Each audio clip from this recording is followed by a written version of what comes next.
আজকে হাদি মারা গেছে বলে মনে করতেছেন বিচার হবে না, বিচার অবশ্যই হবে।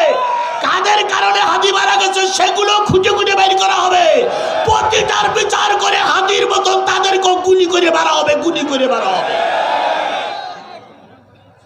এখন টার্গেট নিচে হাদিকে মারার পরে এবার ঢাকা বিশ্ববিদ্যালয়ের সাদেক কাইমকে মারবে, এরপরে আরেকজনকে মারবে, আরেকজনকে মারবে।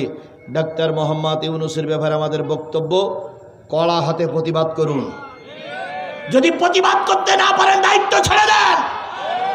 আপনারও চেয়ার ফাঁকি থাকবে না, আপনি দায়িত্ব ছেড়ে দেন, আমরা আরেকজনকে বসাই। স্বরাষ্ট্র উপদেষ্টারে বলে আপনি দায়িত্ব ছেড়ে দেন, ওখানে আরেকজনকে বসাই। কাঠের পুতুলের মতন আপনার মতন স্বরাষ্ট্র উপদেষ্টা আমাদের দরকার নাই। হয় দায়িত্ব ঠিক মতন পালন করুন, নতুবা বাচ্চায় লাথি মেরে তাড়াই দেওয়া হবে। 14 দিন 14 মাস থেকে কি ঘোড়ার ঘাস কাটতেছেন আপনি?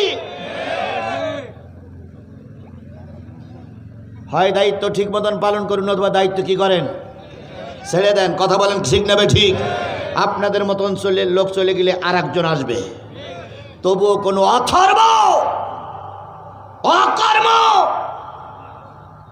যাদের মেরুদণ্ড টাল বড় চেয়ারে বসা তাদের অধিকার নেই। কথা বলেন, কথা বলেন।